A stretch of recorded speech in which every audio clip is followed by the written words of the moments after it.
Bonjour, je suis Lydie Géglot, chargée de prévention à la Mutualité française Bretagne. Et aujourd'hui, nous avons avec nous Ragnar Westman, que je vais laisser se présenter tout à l'heure, pour parler des gestes à adopter dans le contexte lié au coronavirus. Le confinement, le déconfinement, voilà, on passe quand même beaucoup de temps à la maison. Et puis, on lit beaucoup d'informations contradictoires, notamment sur les réseaux sociaux. Donc l'idée aujourd'hui, c'est d'essayer de revenir sur certaines de ces idées pour se rassurer.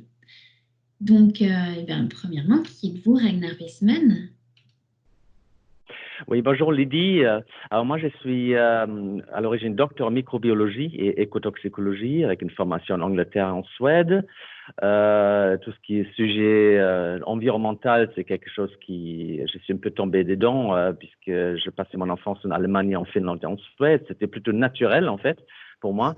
Et il y a 15 ans, une quinzaine d'années, je suis sorti de laboratoire pour travailler plus sur le terrain en fait, pour sensibiliser, former et accompagner les acteurs en matière de santé environnementale. Et aujourd'hui, je suis responsable, directeur scientifique d'une structure qui s'appelle Objectif Santé Environnement, OZ. Très bien, merci. Donc, on utilise beaucoup le mot confinement. Alors là, on est en déconfinement, mais le mot confinement, on l'a entendu pendant 2 mois pour définir le fait de rester chez soi, de devoir limiter ses contacts, donc la propagation du virus. Mais est-ce que c'est ce sens-là que vous avez l'habitude de donner, vous qui travaillez sur la santé environnementale, au mot confinement? Alors, effectivement, pour moi, le mot confinement a une toute autre signification. Je pense plus à des outils pour évaluer la qualité de l'air intérieur. On parle d'une air confinée, en fait. Et si on parle d'un indice du confinement, et si l'indice du confinement est élevé, effectivement, pour nous, ça indique que le renouvellement de l'air est insuffisant. Et indirectement, en fait, c'est signe d'une accumulation de polluants à l'intérieur de la maison qu'on va respirer. Et là, je parle autant de polluants chimiques, tout ce qui émane des meubles, des matériaux de construction, des peintures, des produits d'entretien, autant que polluants biologiques, c'est-à-dire actuellement le virus. Alors, on sait déjà que la qualité de l'air intérieur, depuis longtemps, elle est plus polluée à l'intérieur qu'à l'extérieur, et que cela peut impacter la santé. Et là, surtout des personnes fragiles, personnes âgées, les femmes enceintes, les jeunes enfants. Et c'est un vrai problème de santé publique. Souvent, c'est méconnu, hein, mais on a quand même au moins 20 000 décès prématurés par an, hein, et dû simplement à certains polluants de l'air intérieur. Et c'est vrai, le risque aujourd'hui, la problématique, c'est dû à ce confinement physique qu'on venait de vivre et qu'on est toujours en train de vivre en partie. Et ce taux d'occupation qui est important, tout le monde est à la maison, comme actuellement, et on a vraiment peur que ça risque d'accroître ces problèmes de santé, en fait, qui sont déjà présents dus à cet air confiné et nos comportements à l'intérieur. C'est vrai qu'on n'a pas forcément conscience que l'air intérieur est plus pollué que l'air extérieur. Et justement, en cette période où on doit rester à la maison, qu'est-ce qu'il faut faire? Est-ce qu'il faut plus aérer que d'habitude?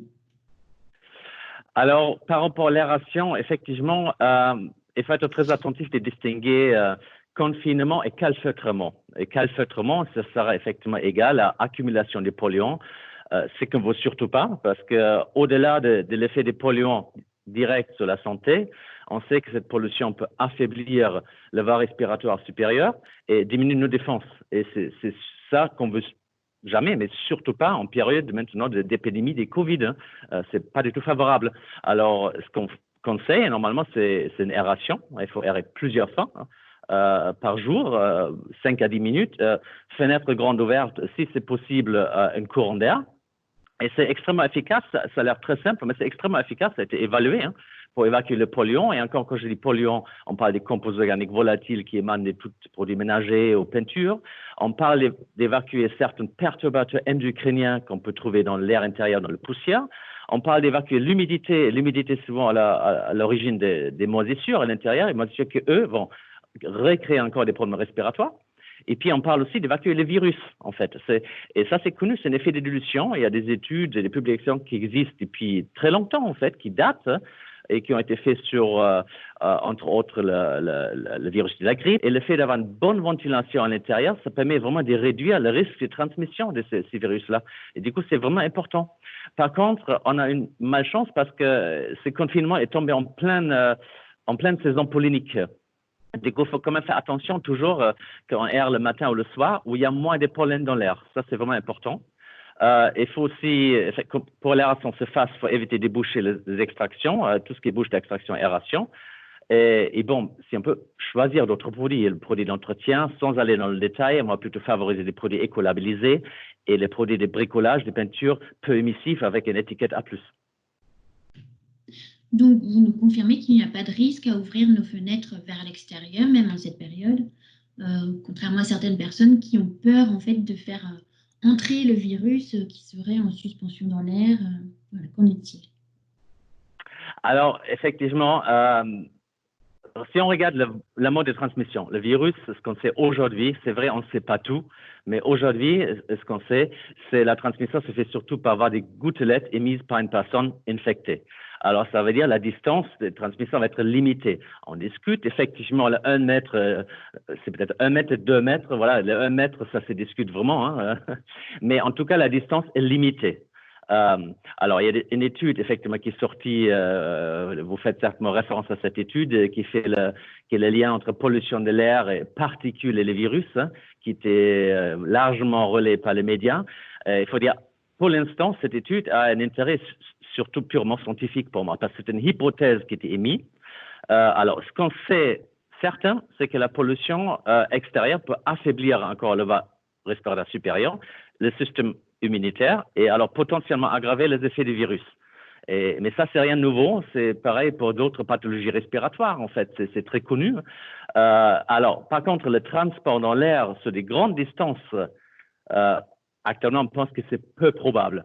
Alors, même si l'hypothèse se confirme et on dit ça, c'est effectivement transporté sur des distances, des longues distances, ça veut dire c'est pas automatique de dire parce que c'est transmis, il y a une transmission des virus.